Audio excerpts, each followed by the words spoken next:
પારડી પોલીસની ટીમે સોનવાડા ગામ આયુષ્યમાન આરોગ્ય મંદિરના જાહેર રોડ ઉપરથી ઇકો કારમાં લઈ જવાતો 2,57,724 રૂપિયાના દારૂ સાથે બે મહિલાને ઝડપી પાડી ચાલક વોન્ટેડ। પારડી પોલીસની ટીમ પોલીસ સ્ટેશન હદ વિસ્તારમાં પેટ્રોલિંગમાં હતી, જે દરમિયાન પોલીસ ઇન્સ્પેક્ટર વાયબી ગોહિલના માર્ગદર્શન હેઠળ ખાનગી રાહે બાતમી મળી હતી કે એક સફેદ કલરની મારુતિ સુઝુકી કંપનીની ઇકો કાર નંબર GJ15CG2314 નો ચાલક અને કારની પાછળની સીટ ઉપર બેસેલી બે મહિલાઓ પોતાના કબજાની કારમાં દમણ ખાતેથી ગેરકાયદેસર ઇંગ્લિશ દારૂનો જથ્થો સંતાડી પારડી સોનવાડા તરફ જનાર છે।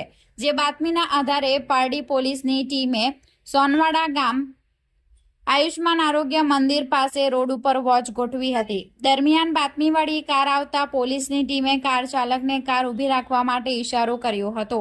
જો કે કાર ચાલકે પોલીસની નાકાબંધી જોઈ કાર ત્યાં રસ્તા ઉપર બ્રેક મારી કાર રસ્તા પર મૂકી ઘટના સ્થળેથી ફરાર થઈ ગયો હતો। પોલીસે કોર્ડન કરી બે મહિલા અને કારને ઝડપી લીધી હતી। કારમાં તપાસ કરતા તેમાંથી કુલ 792 બોટલ દારૂ, જેની કિંમત 2,57,724 મળી આવ્યો હતો।